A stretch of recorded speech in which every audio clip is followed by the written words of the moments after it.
Hello all, it's David with White Cane Wide Open Roads. Coming to you with episode 1. I guess green means go.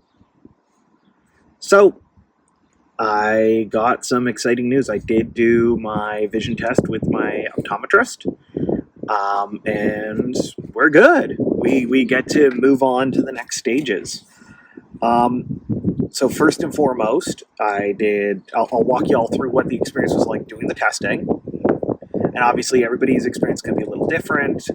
But this was generally to meet the ministry standards and find out what's going on and the pieces that I was informed about.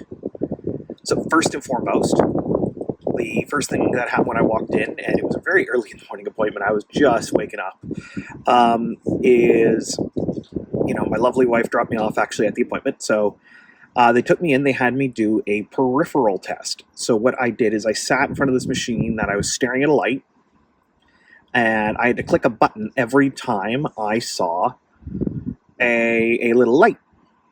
And I did that for both eyes combined, and then right eye and left eye. It was funny. For those that know me, my right eye is significantly weaker than my left. My left is definitely 1000% my dominant eye. My right is not so much. It works.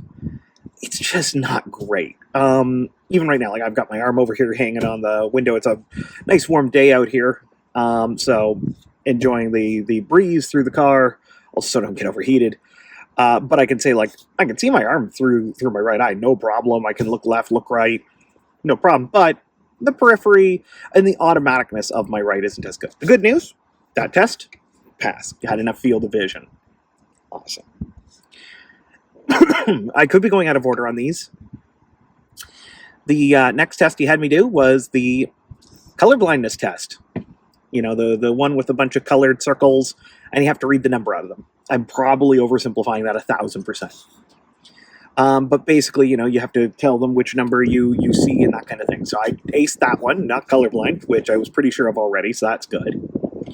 The next one was a contrast test, so looking at different letters at different contrast levels on a piece of paper and seeing at what point the gray just turned to a thing of white. So what point I ceased being able to read the letters. And I was apparently well within the spec for that, which is awesome. A general acuity test, which showed me way within where the program wants me. I believe the program was 20/160. I could be wrong. I ain't the optometrist here. But that is my memory of what he said is 2160. Versus, what I was, which apparently is 2100. If I'm remembering correctly. And that's with, the current correction I'm using, so I'm wearing my glasses and contacts right now. The next piece that he had me test was with the Bioptic, so again, I got to play with it. With the Bioptic, where do you sit? And for me, I sat at 20/25 with the Bioptic, which is phenomenal, which was great. So I believe those were the main tests. I could be missing some for sure. As I said, he did a lot. I think he did test astigmatism quickly and that kind of thing. But there was a lot of really fast tests and that kind of thing. It was a lot of little tests. This is one of the more interesting appointments I've been to with my optometrist. The next thing we did is obviously playing with the Bioptic itself, but we talked about the lens itself, and we got to talk about what color I want, what color frames, because, hey, as I said, green light means go. So, I got to say, hey, we're ordering it. I believe I'll get the quote Monday and get to hit the yes, I want this button.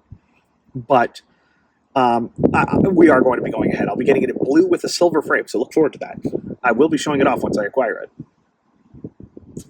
So with the pieces on it, once that we had that set up, we found where it was in the IPD. Funny story, he checked it one way, checked it another. It was 32 one way, 30 the other. He was going to split the difference, which I had called.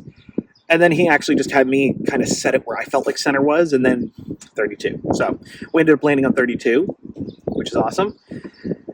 And then we worked on the main lens. And what he's done is he's actually done some work to optimize it for that little bit further, just to work with my contact lenses. So because obviously when I'm driving, I won't be wearing these glasses. I'll be wearing the Bioptic glasses.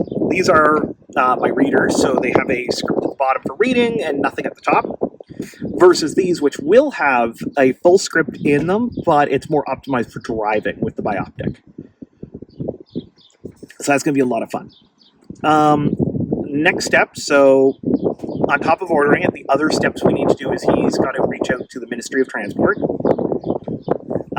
or Ministry of Transportation Ontario. I believe that's what MTO is short for, if my memory is correct. And they basically, he kind of has to, the way he explained it, he has to fail me to pass me, if that makes any sense. He has to say, yes, David fails a regular vision test, but he is eligible for the Bioptics program. So he said I should get an email from them soon, and I need to forward it to him with some information like account numbers, like certain numbers and that kind of thing that I'll need, and just to make sure that he has those for his records, to be able to map all of my trainings and that to it, I believe is how it's going to go. But I could be mistaken there. But yeah, so that's that portion, and then we move on once I have the Bioptic, which should be about 2 to 3 weeks, he said, so should be pretty soon. And I do look forward to showing that off on this channel. We will be going into training, and he does try to do training session 1 when you get the Bioptic. So two birds, one stone, as it were. Poor birds. Don't mean to offend the birds, as it were. But yeah, catch a turn of phrase. I'm notorious for those. What can I say? So we'll be taking a look, and it's a lot of, hey, look at this target. What does it say? Doing walks. What does that sign say? That kind of thing. And I think that's going to be great. I've dealt with monoculars and that kind of thing a lot, so I'm not too particularly concerned. I was already starting to use the Bioptic there and be able to read his computer monitor and that kind of thing. He had me do a quick test, like reading a website that he had open, and I was able to read it, from that short a distance. So, I look forward to this thing even for work purposes and that kind of thing, and personal purposes, whether it be going to see a movie or a concert. The movies where you get like where they got the closed captioning at the bottom or the subtitles, that'll be great for that. Or like a Star Wars where they've got the big credit roll or the big roll in the beginning, doing the whole setup and that kind of thing. Great for those. Certain meetings at work where something's up on a presentation, I think it'll be great for that. Or town halls in general from the city or anything like that I'm attending. I think it'll be wonderful for pieces like that, just in a personal aspect, never mind a driving aspect. I look forward to this device. But obviously that comes with the big piece of getting to drive. So 3 sessions minimum with him. And then after we've done the 3 sessions with him, he believes I'll only need 3, but it could be more, of course. So after I've done the 3 sessions with him, it will be, waiting for MTO to give some approvals, and then off to doing in-car training in Barrie. So I'm really excited for that. Like I said, this is the Ontario perspective on it. I know that they're still figuring out some of these pieces. It's super duper new, Jan 23, you can't get much newer than that.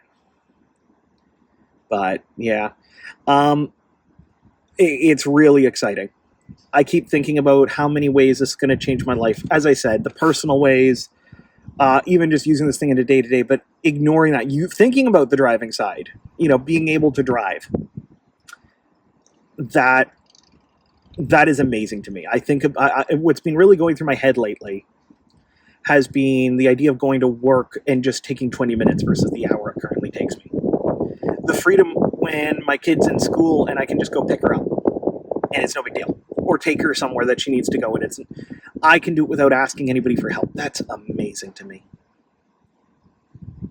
I can't wait. I know there's going to be a point where not that long from now, theoretically, get to actually be behind the wheel and control a car. And to me, even if I just get that, that's amazing. But the fact that before the year's up, I might be surrendering my Ontario photo card and acquiring a driver's license, even though it's G1, with lots and lots of restrictions because of the Bioptics. for short term at least. Just no different than normal. Just the you need the approvals from Barry and that kind of thing. So a little different, but not much. But the fact that I, for the years up, might have a G1 driver's license in my wallet rather than an Ontario photo card just still gives me such amazing pause, and in the best way possible. I promise with this journey, I really want to take you all along, not just for the okay, how does it actually work, but what am I feeling? How is it like? I've been 35 years, on this rock, and this is the first time that I've ever had this kind of opportunity presented to gain this kind of freedom. Not that haven't had other opportunities or other amazing things happen to me throughout my life. I've had many amazing opportunities that I've shared, but this is the first I've ever felt like a major obstacle like this taken away from me.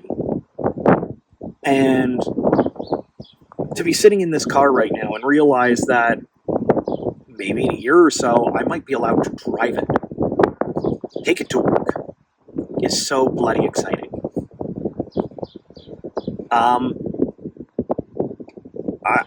I can't thank the people helping me enough and the people supporting me enough. It's truly, truly amazing. I can say, my optometrist has been an awesome help. My wife, my family, they've all been just absolute cheerleaders, and I appreciate it. We may have the opportunity to have my optometrist on a video in the future, so definitely, look forward to that. Might have it that if there's any questions that are had for him, that he's able to answer it. I just, again, I want to thank you as well, the audience. I don't expect these videos to do gangbusters and get millions of views, but even to see some people care about watching this journey, and like I said, knowing that there wasn't these materials when I first started is great. Funny enough, I had talked about these videos to my optometrist, which is why I know he's kind of interested in joining me. He said as well he really could use a resource like this around. So I want to make sure that there's resources like this for any patients that are in my shoes. That way, I can cut a path for the next person and kind of help guide along the way, because I really wish I had that kind of thing for me. But at the same token, this isn't my first rodeo carving a path, and ain't gonna be my last. But on that amazing note, and on this great news on this beautiful sunny day, I think we'll call it there. So click that like button. Don't forget to subscribe. And here's to Wide Open Roads.